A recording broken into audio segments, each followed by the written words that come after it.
سلام كورات تخاتلتي مربع حبريتا سنيتنا .com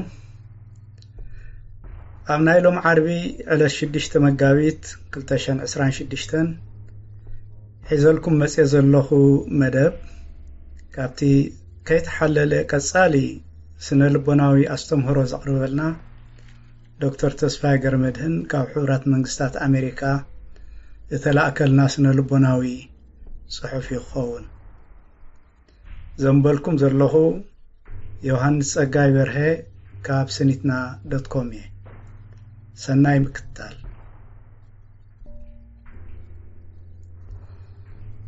نافتا قدستي بيت خريستيان نمنتا أينا نقيد بدكتور تسفاي قبر مدهن مبزحتنا أمنت خريستنا سنبت مسئه أنجيهنا تسينا أكلاتنا تحسيبنا صغرنا زرقفنا تمشيتنا سانتاتنا ولاويلنا صوريك دان تخدينا اخلماي كي لغفنا مكينانا العلنا كابيتنا توقسنا نابت خريستيان إنا نخيد كم تزحام مسب نابيت حكمنا كاب حكم رديت حكمنا خركب زغيد كم اون نحنا مؤمنان نابت كريستيان زخدنا اتقندم خنيات بصلوتن قدس منفسن مسلوع الأملاخنا مالت مستي منفساو حكيمنا نمرخاب كوينو كابو خاا صقا برخوتو محرتن رديئتن كنكبل بمنفس قدس كنبارخ قال قدس وانجيل كنسمع سماياو صدقن هيوتن نخركب تسفى بمقباريو كم أمنت متن بوغن نخا مس امنتنا نقورنا انتساني زغيد قبوئن قبولن بحرياتن سنة مقبارن كان زوترن كان مالئن كمزلنا نردائنا إذا علامان مخنياتن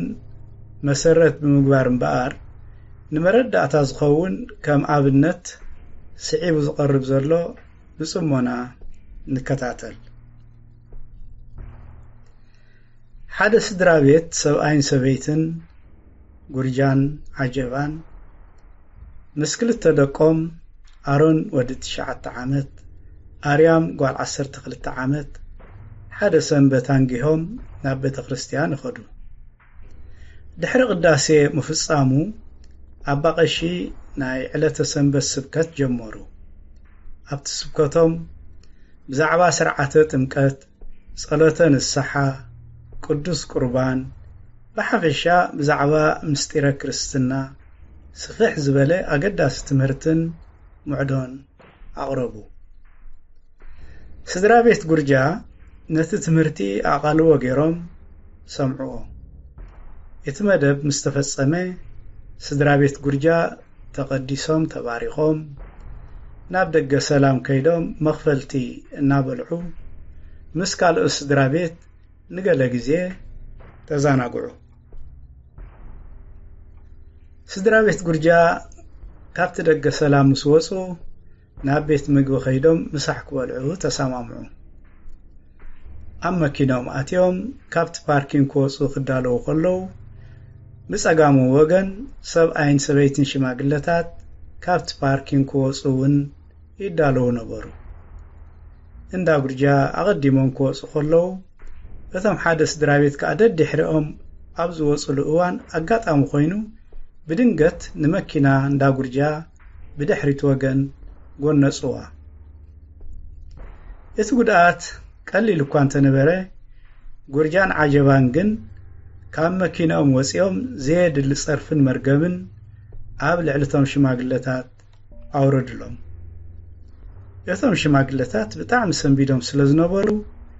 كم اون قرب ناي مسمع صقم سلازنورم نت صرفن مرغمن كستوهلو ايكالون زخونه خوينو اتغونص قليل غد اسل زختله بزح زمارن زنهرن ون سلازينبره اتم كلت سدرابيت بهدات تزراريبم انتاي كم زغورو تراداديوم تفالالي እዚ ኩሉ خون كله እታ ጓል 12 ዓመት አርያም ጓሎም ናይ ወለዳ ባህሪ ብዕቱብ ትዕዘቦ ነበረት እንዳ ጉርጃ መኪኖም አልዒሎም ናብቲ ምሳሕ ዝበልዕሉ ቤት መግቢ አምርሑ ኣብቲ ቤት መግቢ ኣትዮም ምስ ተነባበሩ ዝበልዖ መግቢ ጠለብ ክትቅበል ኣሳሳይት መጸት ድሕሪ ቁሩብ ምጽባይ ድማ እቲ ዝኣዘዝዎ ዓይነት መግቢ ሒዛትሎም ተመልሰት ንነፍሲ ወከፎም ነናቶም ዝኣዘዝዎ መግቢ ክትህቦም ኮላ ኣብ ቅድሚ ጉርጃ ዝነበረት ኩባያ ማይ እታ ኣሳሳይት ብድንገት ብኢዳ ክንብል ኣቢላታ ተደፍአት እሞ ገለ ካብቲ ማይ ኣብ ስረ ጉርጃ ፈሰሰ እታ ኣሳሳይት ብጣዕሚ ሰንቢዳ ይቕረታ ሓተተት ጉርጃን ዓጀባን ግን እታ ኣሳሳይት ብዘይትፈልጦ ቋንቋ ትግርኛ ገስረጥ ጻሕጋር ወዘተ ጸርፍን መርገምን ኣውረድላ ብዛዕባ ጉዳይ እምበር ብዛዕባ ኣዛረቡ ስለ ዘይመሰላ እታ ኣሳሳይት ነቲ ጸርፍን መርገምን ልቢ ገይራ ኣያቕለበትሉን መግቢ ተበሊዑ ቅድሚ ምኻዶም እታ ኣሳሳይት ተመሊሳ መጽያ ደጊማ ይቕረታ ሓተተት ይኹን እምበር እና ጉርጃ ኣብቲ ዝወሃብ መቕሽሿ ከይሃሰይዋ ኣይተረፉን እዚ ኩሉ ክኸውን ከሎ ኣርያም ጓሎም እንደገና ኣትሪራ ብትዕዝብቲ ተዋህልል ነበረት እንዳ ጉርጃ ካብ ቤቶም ናብ ቤተ ክርስቲያን ካብ ቤተ ክርስቲያን ናብ ቤት መግቢ ዘኸደም ጉዳይ ፈጺሞም ናብ ቤቶም ክምለሱ ተወገሱ ኣብቲ ጉዕዞኦም እታ ፍልይ ዝበለ ብልሕን ልቦናን ዘለዋ ጓል 12 ዓመት ኣርያም ጓሎም ንወለዳ ከም ዝስዕብ በለቶም ባባ ማማ ኣብቲ ቤተ ክርስቲያን ሰማዕኩሞ ጸሎትን ምኽርን ኣብ ግብሪ እንተዘይውዒልኩሞ ደኣ ናብ ቤተ ክርስቲያን ምኻድ እንታይ ይትርፉ ኢላ ኣትሪራ ሓተተቶም ብኻልእ ዘራርባ እቲ ኩሉ ዘውረድኩሞ ጸርፍን መርገምን ዘጋሃድኩሞ ባህርያትኩምን ክትንተን ከሎ እቲ እምነትኩም ምስ ግብርኩም ከም ዘይተዛመደን ከም ዘይተሳነየን እዩ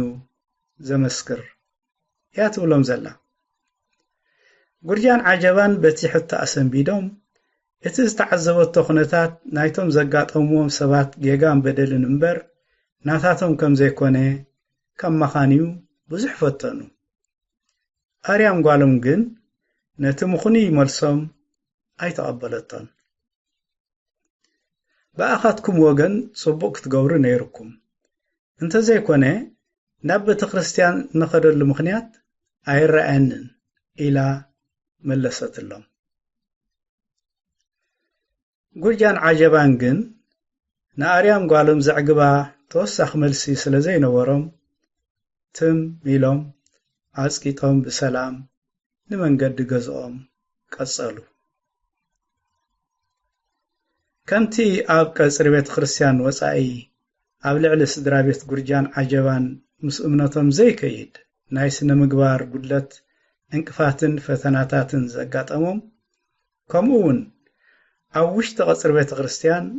ሞራል ዝጎደሎ እንቅፋታትን ፈተናታትን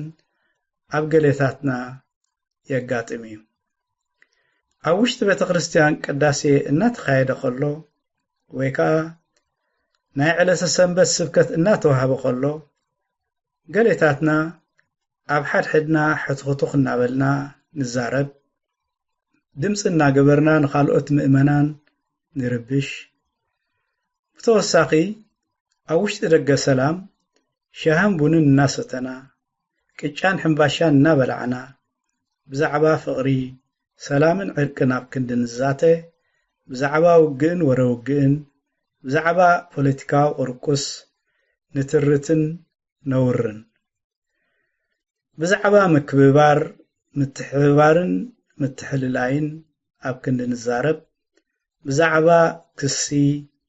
ወቐሳን ሕሜታን ነውግዕ እዝን ካልእን ከነዕልን ከነዳኽርን ኣይኮነን ናብ ቤተ ክርስቲያን ንኸደሉ ምኽንያት እምበኣርከስ ናብታ ቅድስት ቤተ ክርስቲያን ንምንታይ ንኸይድ ዝብል ሕቶ ኣገዳስ ኮይኑ ንረኽቦ። እቲ ንስድራቤት ጉርጃ ካብ ቤቶም ወፂኦም ክሳብ ናብ ቤቶም ዝምለሱ ዘጋጠሞም ኩነታትን ዝሓለፉ እዋንን ኣብ ግምት ኣእቲና ከነስተንትኖ ከለና መምሃርን መለበምን ክኾነና ይኽእል። ናብ ቤተ ክርስቲያን ክንከይድ ክንሓስብ ከለና መበገሲና ዕላማ ካብ ልባዊ እምነት ዝነቐለ እምበር ብዘልማድ ከም ዘይኮነ ካብ ቅዱስ መንፈስ ዝተበገሰ እምበር ብባህሊ ምኽንያት ከም ዘይኮነ ክበርሃልና ይግባእ። ናብ ቤተ ክርስቲያን ዝኺደና ብመንገዲ ጾምን ጸሎትን ምጽዋትን ተመሪሕና ካብ ልዑል ኣምላኽና ዓስብን ጸግዕን ንምርካብ ዝዓለመ እምበር ንወረን ዕላልን ንጃህራ ረኣዩለይ ከም ዘይኮነ እቲ ኣብ ቤተ ክርስቲያን ዝወሃበና ትምህርቲ የዘኻኽረና እዩ። እምበኣር ናብ ቤተ ክርስቲያን ዝኺደና ኣብ ጽኑዕ እምነትን ኣብ ቅኑዕ ስነ ምግባርን ኣብ ሰናይ ምስትውዓልን ዝተመርኮሰ ክኸውን ከም ዘለዎ ክንርዳእ ይግባእ። ንሕና ወለዲ እንገብሮ ደቅና ስለ ዝገብርዎ እቲ ጽቡቕን ሕማቕን ንሕና እንገብሮ ደቅና ካባና ስለ ዝወርስዎ ኣብቲ ልቦናና እምነትና ስነ ምግባርና ቀልብና አንደበትና ቆላሕታና ጠባያትና ባህርያትና ንደቅና ቅቡል ኣብነትን ኣርአያን ክንከውን ከም ዘለና ኩልና ወለዲ ሓላፍነትን ግዴታን ኣለና። ኣብቲ ንገብሮ ጻዕርን ፈተናታትን ከዓ ኣምላኽ ይርዳኣና። ክብርን ምስጋናን ንልዑል ኣምላኽና ራህዋን ሰላምን ንሓላል ህዝብና ዕድመን ጥዕናን ይውረድ ኣብ ኩላትና። ዶክተር ተስፋይ ገብረመድህን ኣንባቢ ዮሐንስ ጸጋይ በርሄ ካብ ሰሊትና.com